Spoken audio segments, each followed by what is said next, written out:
Vous êtes sur Medi 1, merci de nous rester fidèles. Très heureux de vous retrouver pour ce nouveau numéro de votre émission Génération News. L'émission qui prend à cœur toutes les problématiques liées à la jeunesse, mais également tout ce qui fait le buzz sur Internet. Vous connaissez le principe de l'émission, scindée en deux parties. La première, elle, sera consacrée, on va dire, à la famille. Nous ferons, avec mes invités, un focus, une immersion dans la famille pour parler un petit peu de ce phénomène de la jalousie. Pourquoi et comment la jalousie arrive à naître dans une famille et quels sont les risques, voire les conséquences. Vous en saurez un peu plus en première partie d'émission. Et en deuxième partie d'émission, vous le savez, nous sommes dans le mois de décembre et qui dit décembre, ça rime avec Noël. Est-ce qu'aujourd'hui, Noël est toujours une fête culturelle ou simplement un atout marketing? Des éléments de réponse en fin d'émission. Ils sont avec moi sur ce plateau de Génération News. Il s'agit évidemment de Linrol. Linrol, vous êtes, on va dire, étudiant en droit. Deuxième participation en Génération News. Merci d'avoir répondu à l'invitation. Merci Régis pour l'invitation, c'est un plaisir d'être à nouveau là. Plaisir partagé, je l'espère également pour Monique. Monique, vous êtes étudiante en droit, merci d'avoir répondu à l'invitation de Génération News. Merci beaucoup, c'est un plaisir. Et nous allons terminer cette phase de présentation avec notre ami Trésor, vous êtes formateur en télémarketing. Merci d'avoir répondu à l'invitation de Génération News. Merci beaucoup Régis, le plaisir est pour moi. Les amis, nous allons tout de suite entrer dans le vif du sujet. En parlant de ce sujet, nous allons tout au long, évidemment, de cette première partie, peut-être faire immersion dans vos familles respectives ou, de façon générale, évidemment. On va commencer avec cette thématique de la jalousie. C'est un phénomène aujourd'hui, malheureusement, sur le continent et ailleurs, c'est un fait. Linrol, j'ai envie de savoir, pour toi, ce phénomène de jalousie au sein d'une famille renvoie à quoi? Merci Régis pour la question. Avant d'y répondre, j'aimerais d'abord définir, histoire d'être bien dans le thème, définir le terme jalousie. Alors la jalousie peut s'apparenter à un dépit que l'on a de ne pas posséder ce que l'autre possède ou détient. Et donc au sein d'une famille, cette pathologie a tendance à être créée par des comparaisons qui sont émises généralement par des parents ou d'autres membres plus aînés entre les enfants, ce qui crée certainement une distanciation entre eux. Ouais, c'est vrai qu'on parle en général de façon terre à terre, c'est-à-dire dans un jargon plus simple, on parle parfois de l'enfant préféré. On a tous dans une famille, on va dire, un enfant préféré. Monique, on a parlé justement un petit peu de ce phénomène aussi de l'enfant préféré. Mais comment, je veux dire, qu'il est créé, comment ça se crée et pourquoi? Alors, merci pour la question, Régis. Je dirais que ce stigmate est créé principalement par nos parents. D'accord. Voilà, il y a des tendances de choix, généralement au regard de l'attitude, du comportement de l'enfant, qui va définir certaines préférences de la part des parents, des oncles, grands-parents, etc. Et de la part de ceux qui ne sont pas les préférés, on suscite de l'envie, ce qui crée justement cette jalousie au cœur même de notre foyer. C'est vrai qu'on parle de la famille comme étant l'école de la vie. On a envie de dire c'est un GPS, c'est le repère. Et si aujourd'hui on n'a plus ce repère-là, est-ce que quelque part on a faussé quelque chose? Est-ce qu'on est en droit de s'inquiéter un petit peu? Je pense que s'inquiéter serait la chose idéale, de manière à chercher déjà la solution au problème, parce que s'il n'y a pas ce noyau-là, les fondements même de l'éducation de l'enfant sont biaisés dès la base. D'accord. Donc, mais même au-delà de l'éducation de l'enfant, on parle de fondement même d'une famille à la base. Voilà. On est censé être soudé, une famille. Exactement. Tout ce qui est construction émotionnelle et autres sera quelque peu raté ou caduque, on va dire, pour l'enfant. Trésor, on parle évidemment, Monique disait tout à l'heure dans son argumentaire, de pouvoir réparer, apporter des solutions. Pour toi, ces solutions tournent autour de quoi? La communication, ça peut être l'un des facteurs pour résoudre ce problème au sein d'une famille? Merci Régis pour la question, vraiment très intéressante. Alors pour trouver une solution à ce problème, il faut d'abord bien comprendre notamment la construction de la famille africaine. D'accord. Parce qu'en réalité, il faut bien comprendre que la typologie de la famille africaine crée vraiment des risques de jalousie. Parce qu'en Afrique, ici, on parle d'une famille élargie et s'ajoute à l'addition encore le fait que nous soyons une famille recomposée. Donc nous vivons avec des personnes qui ne sont pas forcément du même père, de la même mère. Et lorsqu'on parle de recomposé, où il y a un enfant qui n'est pas forcément l'enfant véritable d'une personne. Et par conséquent, ça cherche toujours à vouloir prendre un parti pris pour l'autre et délaisser l'autre, ou parfois l'autre a envie de prouver qu'il est bien meilleur par rapport à l'enfant de l'autre. Donc trouver une solution, oui, c'est possible par une communication, mais surtout aussi, au-delà de tout ça, c'est qu'il faudrait d'abord se réunir dans la famille pour essayer de pouvoir enlever tout le mal qui a été causé dans tous les pans de la famille, c'est-à-dire entre les oncles, les tantes, puisqu'on parle ici des familles élargies. Exactement. Trouver cette solution. Comme on dit, le linge sale, c'est lavant en famille. Ouais, il n'y a plus beaucoup de laveurs de linge aujourd'hui, hein, mais je suis d'accord avec toi, ça se lave en famille. Ouais.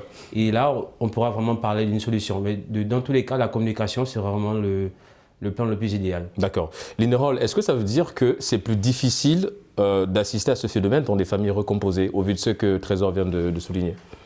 Je ne pense pas forcément. Que ce soit des familles recomposées ou des familles non recomposées, on assiste au même phénomène, je pense, avec la même ampleur. Parce que tout dépend des aînés, tout dépend des géniteurs. Donc, peu importe les enfants, c'est la manière d'éduquer. On assiste à un phénomène que j'ai remarqué principalement.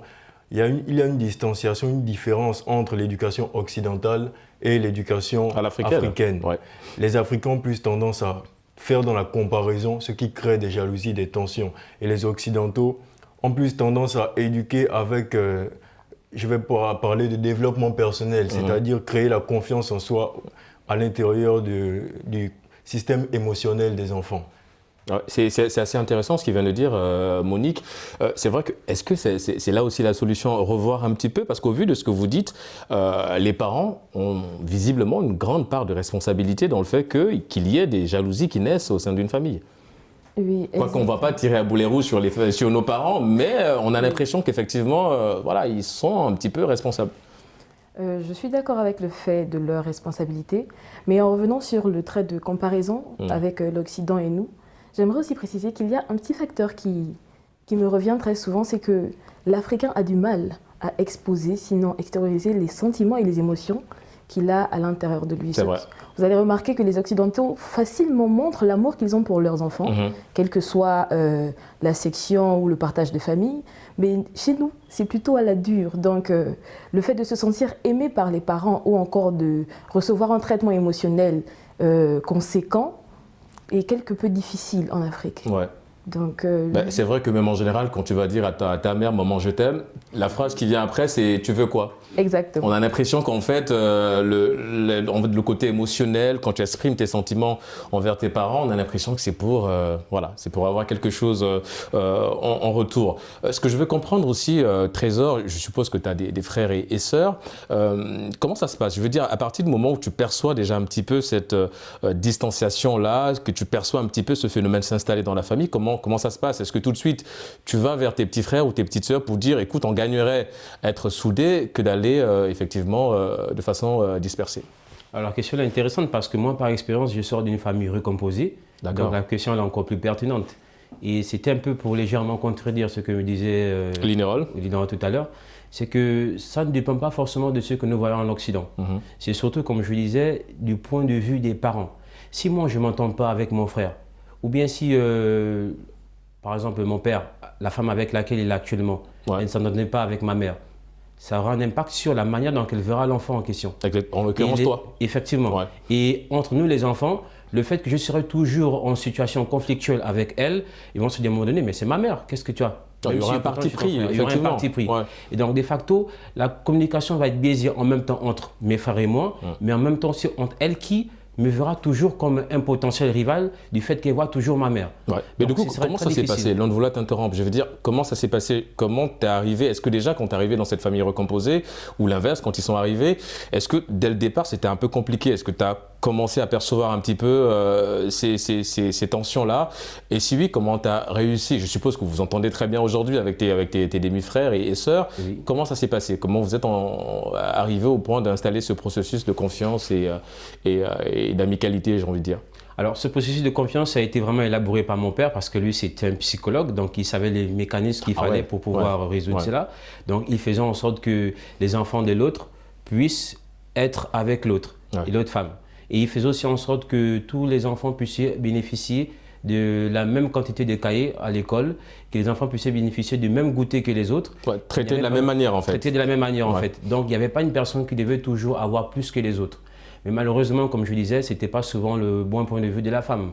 Parce que tu disais, mais attends, mon enfant, il n'a pas ceci, il n'a pas cela. Et quand elle défendait les intérêts des enfants, c'était d'abord ses propres enfants qu'elle défendait les intérêts, pas forcément les intérêts des autres. C'est aussi logique dans une mesure où, lorsque l'enfant, demain on dit sur le relais de la famille, on s'aperçoit bien que c'est son propre enfant qui peut nous révéler demain dans la société plutôt que l'enfant de l'autre. Ouais. Donc ce serait peut-être logique de son point de vue. D'accord. Monique, moi ce que j'ai envie de savoir, c'est qu'aujourd'hui, on a tous, comme je disais, dans une famille, peut-être qu'on l'a vécu, ou bien on connaît un ami qui connaît un ami qui l'a vécu. Moi ce que j'ai envie de savoir, c'est, on a l'impression que lorsqu'on est vraiment, on arrive à bout, c'est-à-dire que quand cette jalousie arrive à l'extrême, quand on se sent étouffé en étant chez nous, on a tendance à s'isoler, à partir, à quitter le clan familial. Est-ce que c'est la solution? Est-ce que tu comprends un petit peu ces personnes qui s'isolent, qui décident de s'isoler? Alors oui, je dirais que je les comprends parce que telle a été ma réaction à un certain moment dans ma famille. Et non, ce n'est pas la solution parce que lorsque l'on s'isole, on a tendance à se replier sur ses blessures, on a tendance à se replier sur tout ce qui n'a pas fonctionné, alors qu'au-delà de ça, il y a eu aussi de l'implication de la part de certains membres de la famille et autres. Cependant, j'inciterais à la compréhension au lieu de l'attaque que généralement les parents optent comme option pour récupérer l'enfant.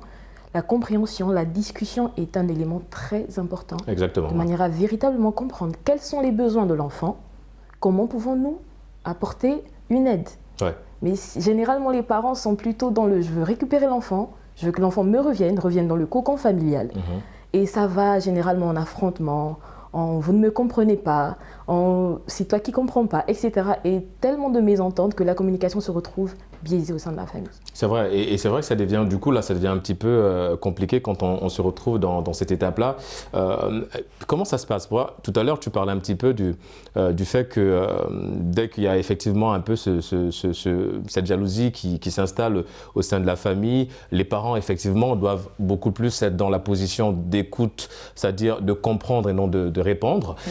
Mais si tu perçois justement cette préférence-là, si maman aujourd'hui préfère ta sœur qu'à toi, est-ce que tu es en droit d'aller vers ta maman aussi, de dire écoute maman, j'ai l'impression qu'en ce moment, dans ta façon de faire les choses, il y a un point que je n'apprécie pas parce que je me sens isolé, je me sens délaissé, ou bien tu te dis bon, c'est un moment de percevoir tout ça et ensuite elle viendra vers moi. Est-ce que l'inverse aussi, ça peut, ou bien on est toujours en Afrique dans le principe du respect des parents?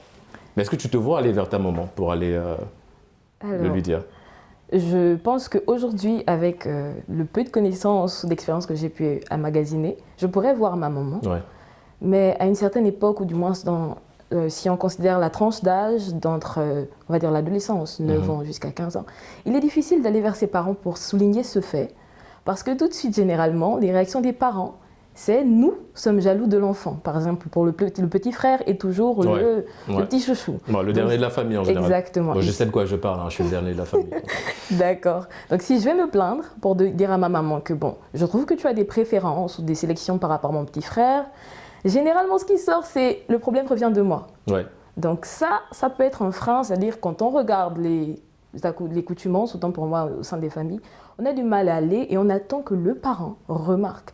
Je pense qu'il faille trouver peut-être un équilibre dans la réaction des deux parties. D'accord. Et cet équilibre, aujourd'hui, Linrol, est-ce que tu penses qu'avec nos familles, avec cette culture africaine, cette tradition, cet équilibre est possible? Je soutiens son argument, c'est-à-dire baser la réconciliation de la famille vis-à-vis de la jalousie autour de la compréhension afin de résoudre. Mais je me dis que ce n'est pas forcément la solution optimale. Parce que vous savez que les mots sont polysémiques, donc peu importe ce que vous pouvez dire, chacun a la latitude de sa compréhension. Exactement, ouais.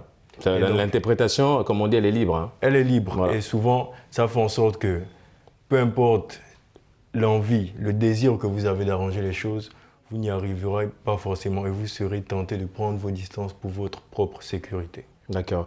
Est-ce qu'aujourd'hui, il y avait un phénomène qu'on adorait tous, je pense, c'était effectivement tout à l'heure tu as utilisé l'expression laver le linge, mais il y avait surtout l'arbre à palabre au village quand il y avait des problèmes.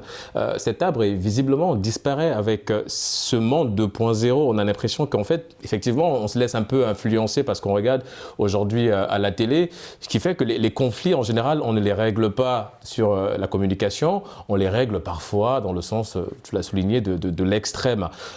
Aujourd'hui, que faut-il faire selon toi? Est-ce qu'il faut aussi aller un peu dans des campagnes de sensibilisation? Quel pourrait être selon toi, Trésor, l'impact, sinon le rôle aussi de la société de façon générale sur ce phénomène qui s'installe malheureusement dans les familles? D'accord. Alors là, pour le dire, pour vraiment régler ce problème, Ce n'est pas un problème qui doit se régler à la tradition, c'est-à-dire où il y a une personne, une entité qui règle le problème. Parce que lui, maintenant, aujourd'hui, même les entités, on leur accuse des partis pris.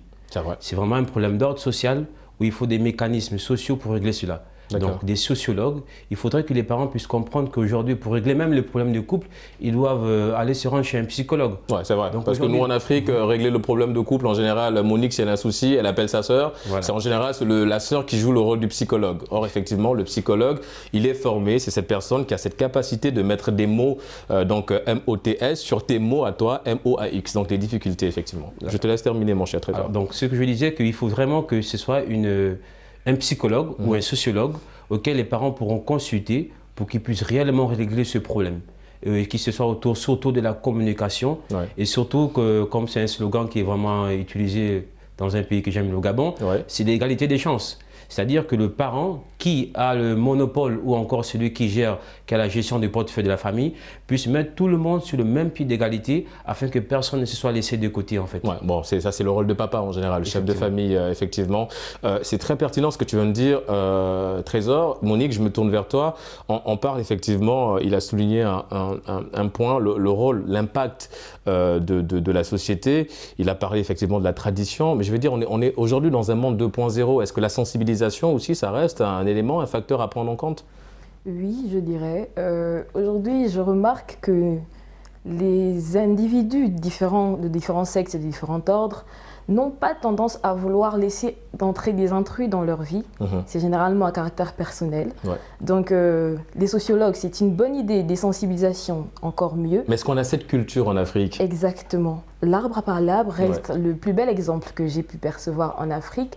Cependant, avec justement la prédominance de ces aînés-là sur certains problèmes et certains profits personnels aussi, j'avoue que je pense la confiance a quitté les cœurs.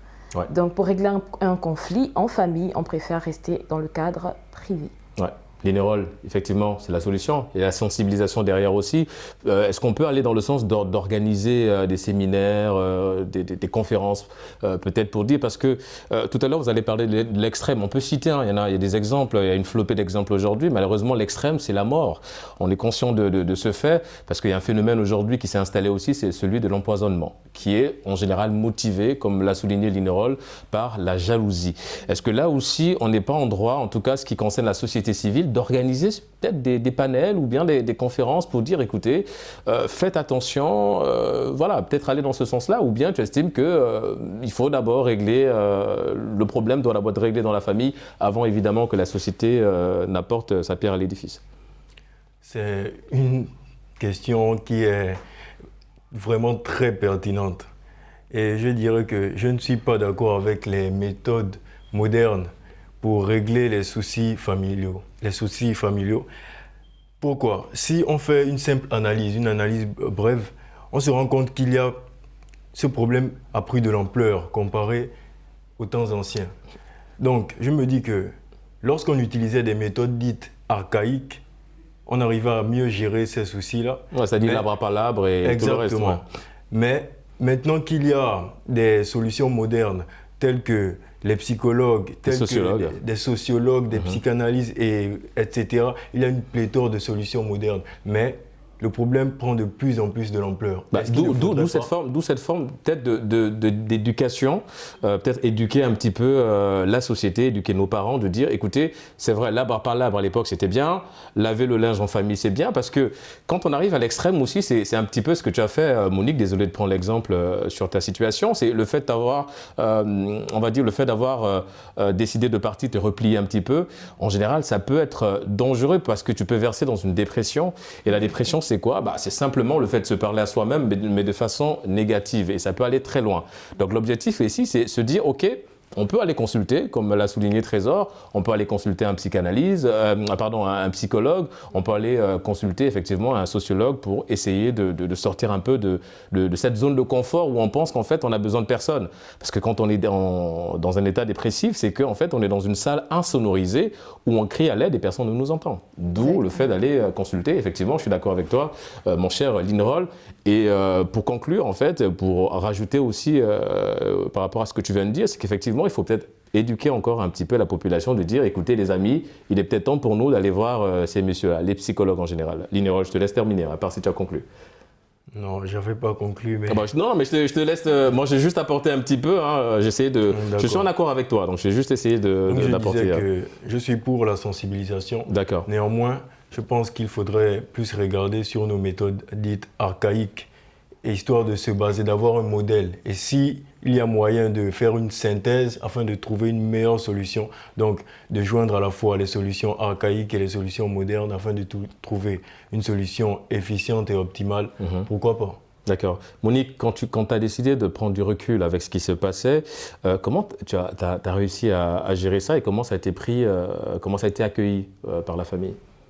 Alors, je peux dire à cet effet que la famille n'a pas forcément eu connaissance de mon parcours, de la dépression, du fait de sortir de là. Donc, en regardant l'émission, ils découvrent là. En effet. Bon, maman, rassure-toi, elle va bien. Elle va bien, rassure-toi. D'accord.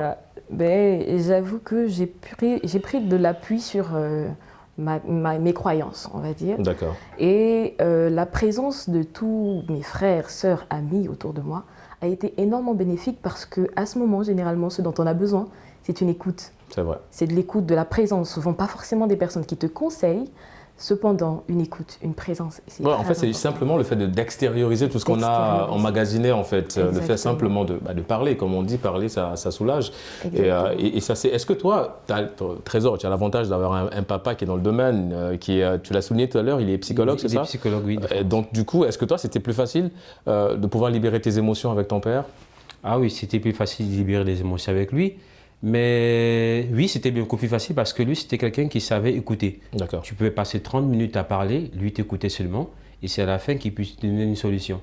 Donc avec lui, la conversation était simple et tout le monde trouvait son compte lorsqu'il allait le rencontrer. D'accord. Même lorsqu'il y avait des conflits entre enfants et que tu savais que tu avais tort, mais il suffisait juste que tu puisses aller voir le père. Et là, tout de suite, il disait, c'est vrai, ce que tu as fait mal, mais voilà comment tu dois te comporter dorénavant. Ouais, comme on dit, la sagesse, voilà. Tout simplement. Et c'est ça aussi, il y a des personnes qu'on oublie parfois, mais qui sont tellement chères dans nos vies. C'est parfois le grand-père ou la grand-mère qui, eux aussi, on va dire, ils ont une connaissance, ils ont une sagesse pour gérer certains conflits au sein d'une famille. Est-ce que aussi l'un des risques, c'est totalement l'effacement, c'est-à-dire il y a des gens qui ont complètement effacé la famille de leur vie, tout simplement parce qu'effectivement il y avait ce principe de jalousie.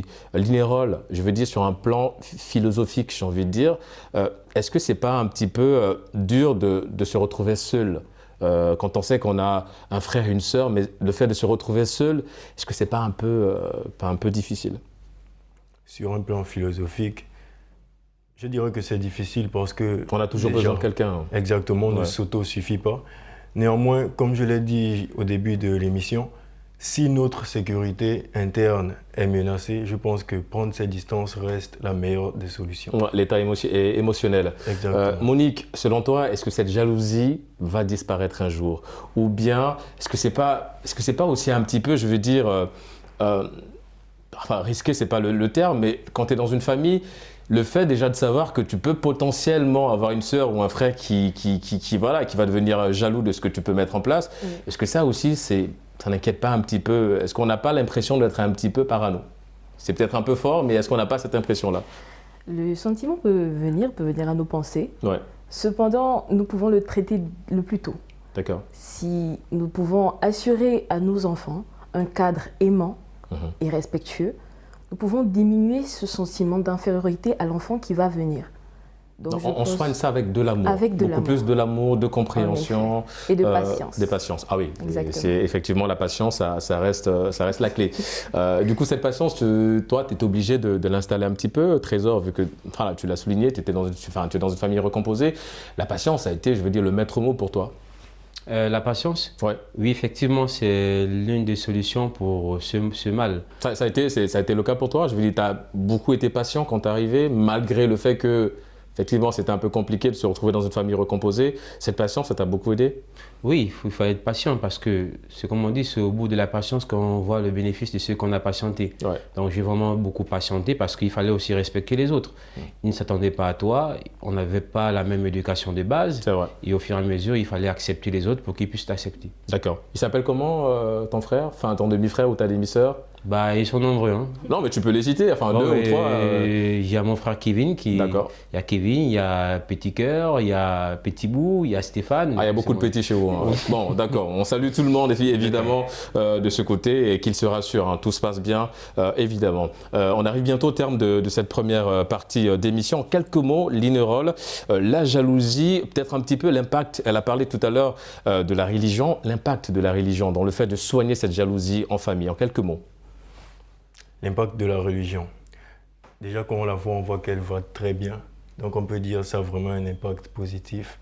Néanmoins, ce n'est pas tout le monde qui s'accroche à la religion pour soigner ce problème-là en quelque sorte. On va résumer. Mais ça va déjà. D'accord. La communication, beaucoup d'amour, mais également le plan spirituel. En l'occurrence, la religion peut nous aider à bannir la jalousie de la famille. Vous l'aurez compris, on marque une courte pause. C'est la fin de cette première partie d'émission. On se retrouve dans une poignée de minutes pour la deuxième. À tout de suite.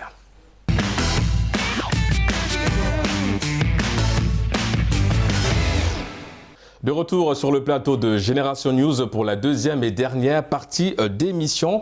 Vous le savez, nous sommes en plein mois de décembre et décembre rime avec Noël. On va aujourd'hui parler un petit peu de cette fête culturelle, voire religieuse.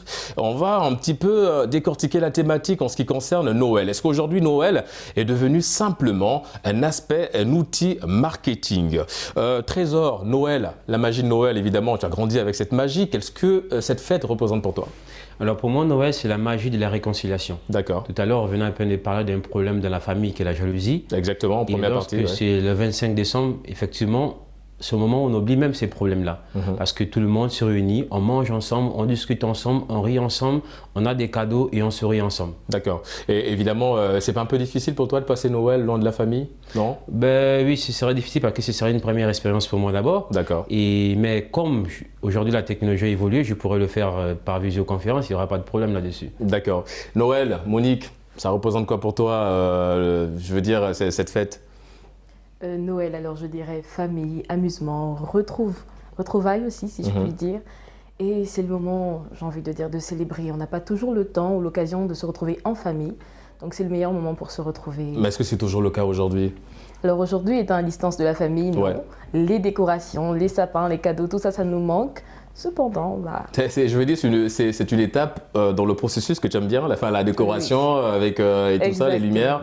En général, c'est toi qui fais? C'est moi qui place l'étoile. D'accord. Bon, bah écoute, ça va, on va prendre ton numéro, tu viendras décorer chez nous pour Noël. Linerol, évidemment, je te pose la même question. Qu'est-ce que cette fête représente pour toi, Noël?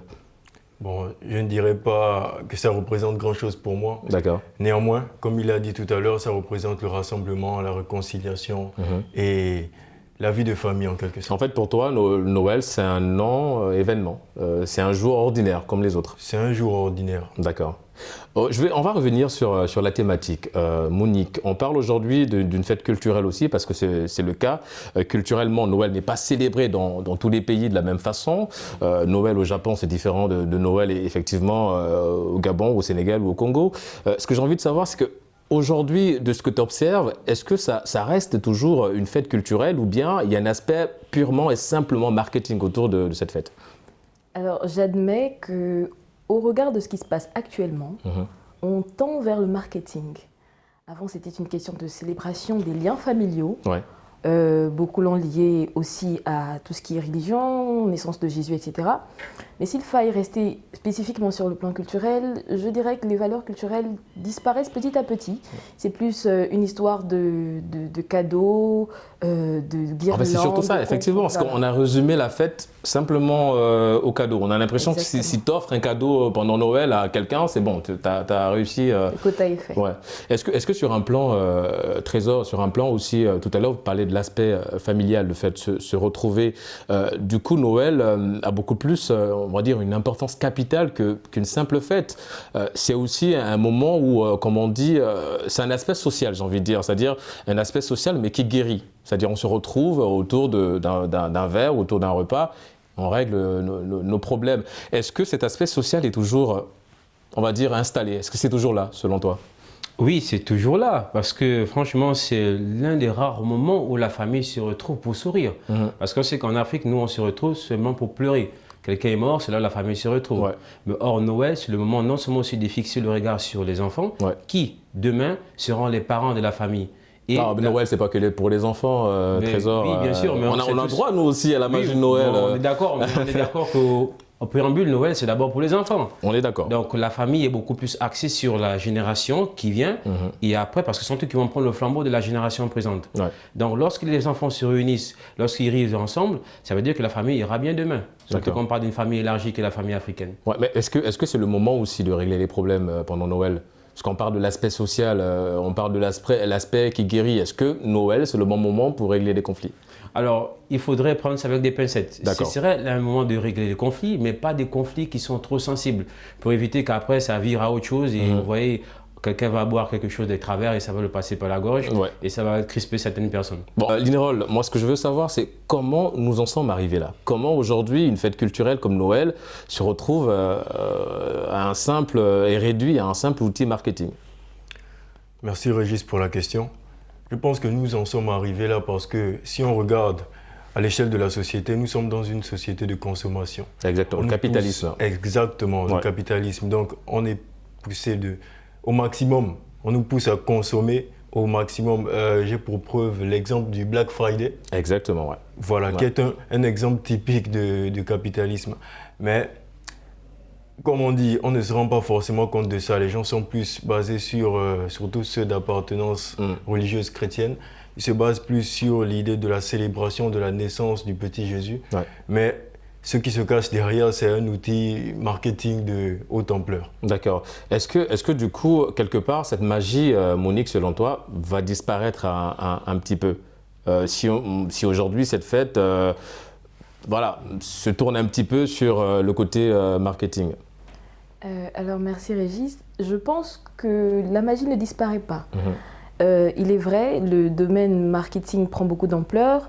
Cependant, je remarque aussi que la magie de Noël reste. Il y a toujours des petites traditions qui demeurent, bien qu'inconsciemment pour certains. Alors, je ne pense pas que la magie va disparaître, mais peut-être y mettre plus d'implication, de manière à garder le lien familial que simplement ce lien d'intérêt. Ouais. Mais du coup, est-ce que ce lien, il est, on va dire... est-ce qu'on doit raffermir ce lien par la présence d'un cadeau? Parce qu'on a Noël souvent accompagné par le cadeau. Est-ce que si aujourd'hui tu arrives dans ta famille, tu n'as pas de cadeau, est-ce que quelque part le lien sera toujours... ou bien est-ce que le cadeau a un rôle, on va dire, important là, dans ce moment, pour affermir les liens avec la famille? D'accord. Je pense que le cadeau est, selon moi, accessoire. Je pense que le principal, c'est peut-être la famille, l'effet réunion de famille où tu vois tous tes cousins que tu n'as pas vus depuis le début de l'année. Ouais. Je pense que ce caractère-là... C'est déjà un cadeau, par excellence, cette béatitude au sein, évidemment, de la famille. Revenons sur l'aspect purement et simplement marketing. Trésor, on nous dit qu'effectivement, Noël, il faut acheter. Il faut acheter un cadeau, il faut offrir des cadeaux, et bien, il faut avoir les moyens de sa politique. Est-ce que, du coup, comment ça se passe? Est-ce qu'on prépare Noël déjà à l'avance? C'est-à-dire on met déjà des sous de côté pour acheter le cadeau? Comment toi tu gères en général la fête de Noël? Bon, c'est vrai qu'au début, on préparait Noël à l'avance parce qu'il faudrait que ça soit grandiose. Parce que par comparaison, on veut dire on veut mieux fêter que le voisin. D'accord. Mais avec le temps, moi je me suis rendu compte que Noël, ça me trouve comme ça m'a trouvé. Le plus important, c'est de crier avec les autres, de fêter avec les autres. Mais demain, on dort, on se réveille, on est toujours pareil. Ça ne sert à rien d'aller se chercher du crédit ou aller prendre des bons chez le voisin. Enfin, s'endetter, s'endetter pour ça. Ouais. Sinon, c'est vrai de profiter du moment présent, mais c'est aussi d'être sobre en même temps. Donc, un savant dosage entre la joie et la sobriété. C'est vrai, c'est bien dit. Moi, ce que je veux savoir aussi, Monique, alors c'est vrai, hein, ce qu'il dit, c'est très pertinent, le fait effectivement de ne pas aller s'endetter, enfin, on dit se mettre la corde au cou, mais il y a également un aspect, au-delà de l'aspect marketing en ce qui concerne Noël, il y a un aspect aussi social, et en général, c'est qu'on se retrouve dans une phase de concurrence. Ça rejoint un peu la première thématique, dans une phase de concurrence, parce que quand on vient en famille, on a envie d'être celui qui offre le plus beau cadeau, le cadeau le plus cher. Est-ce que là aussi, il n'y a pas de risque, selon toi? Alors, il est vrai que ce domaine peut vraiment annoncer certains risques parce que cette concurrence va quelque part nous amener à ce dont nous avons parlé plus tard, de la jalousie. Certains auront des cadeaux plus appréciables que d'autres. Cependant, ce n'est pas le plus important, je pense. Le plus important, c'est simplement de... profiter de l'instant, comme il l'a dit, étant présent en famille et d'oser aussi. Parce que les extrémités, tout le monde devient extraverti à ce moment. Alors ça va souvent dans des considérations qui ne sont pas nécessaires. Ça va, ça se prépare bien, je vais dire Noël de ton côté? Simplement, sans pression. Sans pression, c'est bon. Il y a déjà le cadeau, non? Non, pas encore de cadeau. Bon, écoute, on attend tes cadeaux, ma chère Monique. Linroll, c'est vrai que le prix, pour toi, le prix ne compte pas à Noël. L'essentiel, c'est d'offrir le cadeau. C'est le geste qui compte, comme on dit. C'est vrai que pour toi, c'est une journée ordinaire comme toute autre, mais je veux dire, si jamais tu es appelé à offrir un cadeau, ou bien tu as cette envie-là d'offrir un cadeau, est-ce que pour toi, le prix compte? Comme vous l'avez mentionné tout à l'heure, pour moi, c'est un jour comme les autres, c'est un non-événement. Néanmoins, si je suis amené à offrir un cadeau à quelqu'un, j'y mettrai le prix. D'accord. Parce qu'à la base, un cadeau, c'est fait pour faire plaisir à une personne. Donc, je ne me priverai pas, je ne serai pas... Oui, évidemment, tu mettras la main à la poche. Exactement, tenter de traiter mon portefeuille avec parcimonie. D'accord. Quand vous étiez un peu plus jeune, les amis, parlez-nous un petit peu de cette enfance. Trésor, je démarre avec toi. Est-ce que l'attente du cadeau, c'était un moment, on va dire, magique, mais quand tu ne recevais pas des cadeaux, par exemple, comment ça se passait? Est-ce que tu arrivais à mieux gérer quand tu étais plus jeune, ou bien tu n'as pas manqué un petit peu de cette phase difficile où tu recevais des cadeaux tout le temps? Moi, j'ai un souvenir amer. Je me souviens la première fois que mon père avait cessé de nous offrir le cadeau. Alors là, je l'en voulais. Je dis, mais c'est quoi cette histoire-là? Il dit, parce que vous êtes déjà grand, vous avez déjà 18 ans. Alors qu'il nous avait déjà habitués. En fait, c'est souvent cette phase la plus difficile. Quand vous recevez des cadeaux depuis l'âge de 3 ans, mais au bout d'un moment, 18 ans, on vous dit, c'est fini ça. Vous êtes dans la vie réelle, travaillez, apprenez à vous débrouiller. Le cadeau, c'est tous les jours, c'est mon argent que je vous donne. Ça sonne autrement en fait. Ah, parce que toi tu voulais avoir des cadeaux oui, je voulais avoir des cadeaux même jusqu'à 50 ans. Tu voulais avoir des cadeaux jusqu'à... Bon oui, c'est vrai qu'aussi c'est un geste d'amour et également. Du coup, Monique, comment ça se passait avec tes sœurs? Est-ce que c'était un cadeau qu'on se partageait entre sœurs ou comment ça se passait? Alors, j'ai eu la grâce d'être l'aînée. Ah, bon, d'accord. Donc, j'avais mon cadeau et mon petit frère le sien. Cependant, notre père nous a habitués, du moins, nous a fait grandir dans cette culture du Père Noël. Donc, jusqu'à mes 6 ans, j'ai cru que c'était le Père Noël qui déposait ses cadeaux au pied du sapin. Et j'avoue que j'ai traversé la même difficulté lorsque les cadeaux ont cessé. Cependant, j'ai eu la faveur aussi de mes parents de bénéficier à la place des cadeaux, donc des jouets et autres, d'enveloppes bien salées. Bon, c'est le cadeau par excellence. Exactement. C'est même le meilleur cadeau, j'ai envie de dire. C'est simplement le meilleur cadeau. On revient aussi un peu sur l'aspect imaginaire.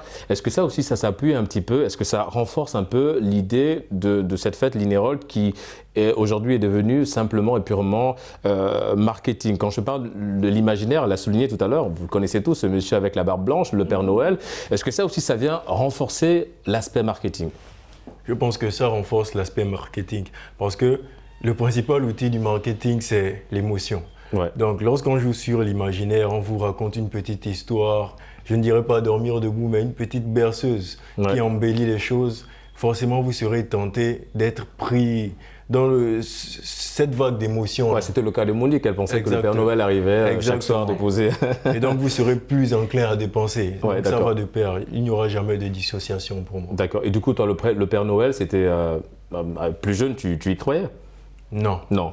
Ah ouais, mais toi, tu as un problème avec Noël Non, ce n'est pas ça. Mais je te taquine, mon chéri. Étant issu d'une famille modeste, on n'avait pas cette aisance-là d'avoir des cadeaux pendant la période de Noël. Le seul cadeau, si j'avais bonne mémoire, qu'on nous offrait, c'était une visite à l'église. Et je pense que c'est pour ça que j'en ai gardé un mauvais souvenir. Bon, une visite à l'église au moins. Bon, ça reste le cadeau, hein, comme on dit. Le plus important, effectivement, c'est le geste. Est-ce qu'aujourd'hui, comment tu appréhendes un petit peu ta vie future, mon cher Trésor, en ce qui concerne évidemment cette fête avec tes futurs enfants? Est-ce que tu te vois un petit peu être le Père Noël de ces enfants-là?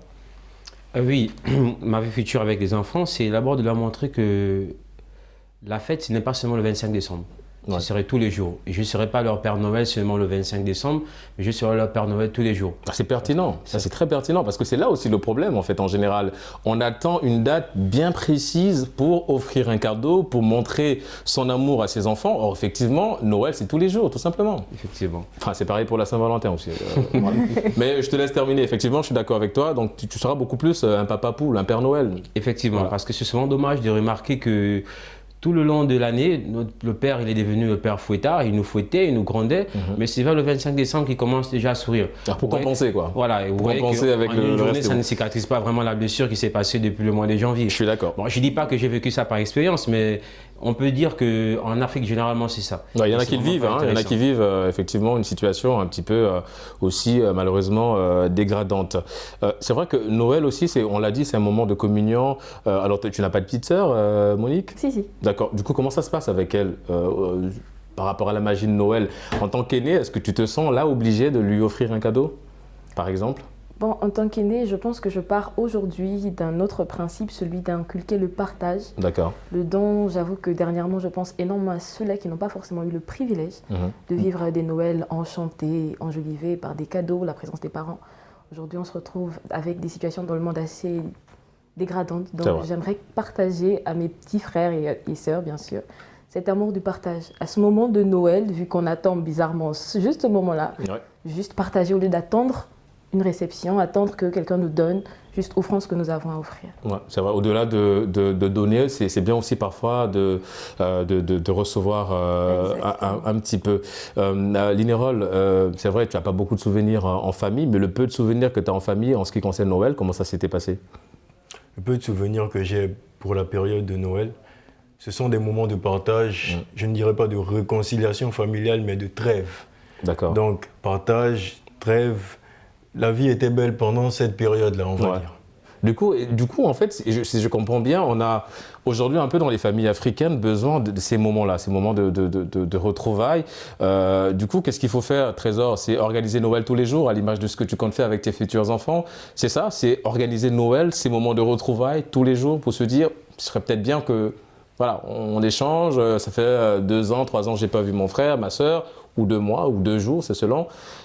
Il faut partir sur ça, organiser des événements comme ça pour se retrouver en famille, ne pas attendre Noël pour le faire. Effectivement, on n'est pas forcément à attendre le 25 décembre parce qu'à tout moment, les relations sociales sont des relations conflictuelles, encore plus dans la famille. Donc à tout moment, on rencontre des problèmes dans la famille. On ne va pas attendre, si ça se passe le 5 janvier, on va attendre le 25 décembre pour régler. D'accord. Donc si on fait les fêtes fréquemment, pourquoi pas une fois dans le mois, ça permettra à chaque fois de pouvoir compenser et cicatriser rapidement les problèmes qui sont nés lors de notre confrontation ou des rapports en famille. D'accord. Alors, en préparant cette émission, ma chère Monique, il est dit que lors du mois de décembre, en l'occurrence Noël, on dépense beaucoup plus. Et parce qu'effectivement, c'est Noël. Imaginons que vous ayez, on va dire, 10 enfants, il faut les offrir, les cadeaux. Du coup, est-ce que, selon toi, c'est quoi le cadeau original? Pour toi, ce serait quoi le cadeau original? Selon moi, le cadeau original, c'est assez complexe à imaginer. Ouais, mais ce serait quoi? S'il fallait que tu verses un peu dans cette originalité, ce serait quoi pour toi? Alors, j'ai un faible pour tout ce qui est rattaché à Noël. D'accord. Donc, vraiment tout ce qui est décoration de Noël, nounours, peluches, les guirlandes. Les reines, des guirlandes, etc. Et je trouve que c'est une belle façon de ramener l'esprit à Noël parce que généralement on part sur d'autres plans, je pense, fêtes, boissons, alcool. On oublie tout ce qui est familial et tout ce qui a justement suscité Noël. Donc je pense que ce serait peut-être ces éléments de rappel-là. Il y a des petites figurines de reines, etc. D'accord. On rêve à l'occidental, mais ça fait plaisir. Est-ce que toi, ça t'est déjà arrivé, en demandant un cadeau, de l'exiger? C'est-à-dire de dire, j'ai bien envie d'avoir une paire de lunettes un peu comme celle de Linérol. Alors oui, je pense avoir fait ce caprice au moins une fois. D'accord. et j'ai pas eu de cadeau. Oula, bon. C'était pour la leçon, je pense, de ne pas être exigeante, d'être juste simplement reconnaissante pour ce que tu as. Donc les parents avaient exigé à ce que je comprenne que ce n'est pas quelque chose qui me revient de droit, c'est une faveur. D'accord. Il y a beaucoup de leçons de vie à partir du mois de décembre, apparemment. Linérol, bah écoute, si tu n'es pas avec nous en décembre, on viendra te chercher, évidemment, dans ce sens-là. Mais je veux dire, du coup, si toi, on t'offre un cadeau, est-ce que tout de suite, tu montres un petit peu la gratitude? Comment ça se passe? Est-ce que Noël, tu reçois parfois des cadeaux, toi aussi, pendant le mois de Noël? Pas vraiment. Pas vraiment. Mais quand tu les reçois? Mais quand je les reçois, j'adopte une attitude de gratitude, comme elle l'a dit. Parce que avant tout, c'est le geste qui compte. D'accord. Une personne qui t'offre un cadeau, c'est une personne qui tient à toi. D'accord. Peu importe la valeur du cadeau. C'était quoi ton dernier cadeau que tu as reçu à Noël? Mon dernier cadeau que j'ai reçu à Noël... C'est pas une paire de lunettes quand même? C'est une somme d'argent de ma tante. Ah d'accord. Visiblement, Noël rime aujourd'hui avec l'aspect, avec l'enveloppe, on a envie de dire, avec l'enveloppe. Exactement. D'accord. Apparemment, c'est le meilleur cadeau. Oui, c'est le meilleur cadeau. Bon, n'hésitez pas à offrir des cadeaux dans ce sens-là à vos proches également. Trésor, on parle de Noël, on parle de l'aspect également marketing. Est-ce que tu penses que l'avènement des réseaux sociaux aujourd'hui est également venu amplifier ce phénomène en parlant d'outils purement et simplement marketing? Oui, les réseaux sociaux. Encore pire, parce que lorsque dans les réseaux sociaux, nous avons nos camarades, nos amis, nos collègues de travail qui montrent comment ils ont mieux passé Noël que les autres, ça nous pousse à faire des folies. Aller chercher du crédit, aller miroiter des enfants en disant que je vais vous offrir cela, alors qu'en réalité, on sait qu'on ne peut pas les offrir. Ouais. C'est-à-dire, oui, effectivement, il y a une forme de comparaison qui s'installe.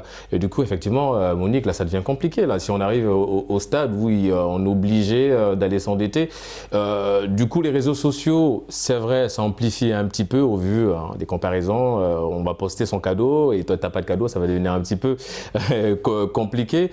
Du coup, on revient un peu sur l'aspect communication. Donc, beaucoup de communication au sein des enfants aussi, de dire, bah, écoute, si tu n'as pas Noël, tu n'as pas de cadeau à Noël, bon, ce n'est pas grave, reste vraiment le sourire, c'est important. Donc beaucoup de communication quand même, parce qu'aujourd'hui on a l'impression qu'il y a vraiment des enfants qui se sont attachés à cette fête et quand il n'y a pas de cadeau, ça devient compliqué. Du coup, on a une dette morale en tant que parent, il faut absolument offrir le cadeau. Donc la communication aussi va dans le sens inverse, de dire si tu n'as pas le cadeau, il faut l'analyser dans ce sens-là. Oui. D'accord. Et c'est aux parents, justement, d'inculquer cette réflexion aux enfants, parce qu'ils ne vont s'habituer qu'à ce qu'on leur donne chaque jour et chaque année. S'il a l'habitude de recevoir des cadeaux à Noël et que les parents montrent un peu ce caractère obligatoire, alors l'enfant va cultiver cela et grandir avec. Mais c'est important, je pense, dans la communication parent-enfant, d'inculquer justement le dépassement de cet élément cadeau. Ce n'est pas le fondamental. Il y a plus à offrir, il y a plus à recevoir, de l'amour, de la présence. Il y en a qui n'ont plus leurs parents. Ces petits éléments-là vont aider l'enfant à se contenter de ce que les parents lui offrent et assurer assurément la paisibilité du foyer. Linérol, tu partages ton avis ou tu nages à contresens? On va dire, je partage ton avis à moitié. D'accord. Bon, on va prendre l'autre moitié. On prend les deux. Tu commences par la moitié qui t'arrange. Je dirais qu'il faudrait refaire d'abord l'éducation par rapport à cet événement-là. Donc, c'est-à-dire apprendre aux enfants que le plus important, lorsqu'on arrive à cette période-là de l'année, c'est pas tant le cadeau. C'est pas tant le cadeau. D'accord. Même, je ne dirais même pas tant, je dirais, ce n'est pas le cadeau. Le plus important ici, c'est de comprendre qu'il y a cet aspect de partage, cet aspect de convivialité, de retrouvailles. De retrouvailles, exactement. En gros, c'est le partage. C'est le maître mot de cette période-là. D'accord. D'accord. Et l'autre, là, tu partages avec elle, mais oui, mais je veux dire, ton désaccord, c'est à quel niveau? Mon désaccord, c'était à ce niveau-là, donc de refaire l'éducation. D'accord, refaire l'éducation.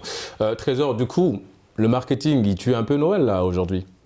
Je ne pense pas que le marketing tue Noël. Au contraire, moi je pense que ça amplifie l'effet waouh de Noël. D'accord. Parce que Noël, c'est une magie. Et la magie, on l'aime lorsqu'elle fait encore plus vibrer, lorsqu'elle donne des sensations fortes.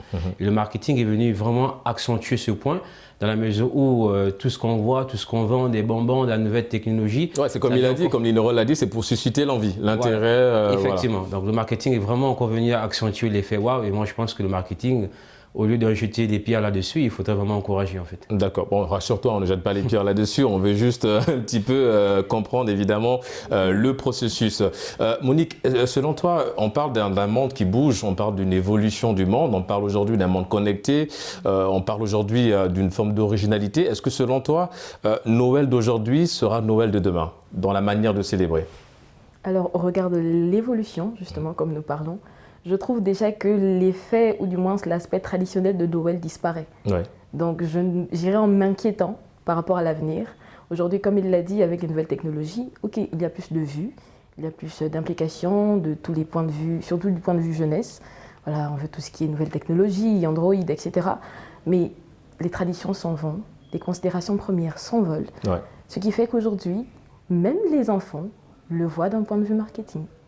Exactement. Ils attendent cette période pour être tout simplement sages, pour espérer des parents certains de leurs aspirations. Si depuis le début de l'année, ils voulaient, je ne sais pas, je vais prendre un exemple, une PS5, bah, ils espèrent l'avoir en décembre.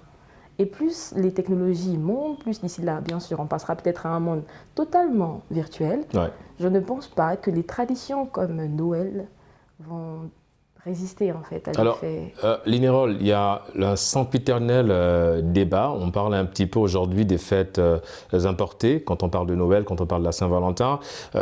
Du coup, quel est ton avis sur ce débat-là? Parce que jadis, quand même, nos parents ne fêtaient pas Noël. Hein, mais ils vivaient très bien, on n'avait pas de soucis, il n'y avait pas de problème. Aujourd'hui, il y a un autre, comme on le dit, on dépense un peu beaucoup plus parce qu'il y a cette magie de Noël et tout le reste. Est-ce que tu partages l'avis de ceux-là qui sont effectivement dans ce débat qui dit ce sont des fêtes qui ne nous concernent pas du tout, nous on a nos cultures, on a nos valeurs et qu'on laisse cette fête pour les autres? Exactement, je dirais que je partage cet avis parce que c'est un élément factuel, je pense que tout le monde sait que ce n'est pas notre culture vis-à-vis de nos appartenances religieuses basiques, donc si on remonte aux temps anciens, et on voit que ça a tendance à aller de mal en pis. Ouais. Donc, est-ce qu'il ne faudrait pas revenir à la base? Je pense que oui. Mais bon, pour ces moments-là, où effectivement tu as passé Noël, c'était quoi le pire des cadeaux? Le pire cadeau, je pense, c'était une supercherie. Jusqu'à aujourd'hui, je n'ai pas oublié, on m'avait dit que voilà, on va se rendre à un endroit où récupérer des cadeaux et arriver sur place, c'était l'église. Ensuite, ma mère m'a dit, voilà le cadeau que je t'offre, c'est le salut. Je pense que je suis resté stoïque pendant au moins 30 minutes. Bon, rassure-moi, tu n'en veux pas maman aujourd'hui quand même? Non, je ne lui en veux pas. Effectivement, on fait un gros bisou à maman. Les amis, nous sommes arrivés au terme de cette émission, ça allait très vite. Monica, merci d'avoir participé à Génération News. Je rappelle que tu es étudiante en droit, c'est un plaisir de te recevoir sur ce plateau de Génération News. Trésor, c'est un plaisir, hein. Tu reviens quand tu veux. Génération News Média, c'est la famille, tu reviens évidemment quand tu veux. Tu es formateur en télé-marketing, c'est bien ça? Merci d'avoir répondu à l'invitation Génération News. Linérol, étudiant en droit, c'est un plaisir, hein, effectivement. Deuxième participation, également, tu reviens quand tu veux. Vous l'aurez compris, c'est la fin de cette émission. Merci de l'avoir suivi.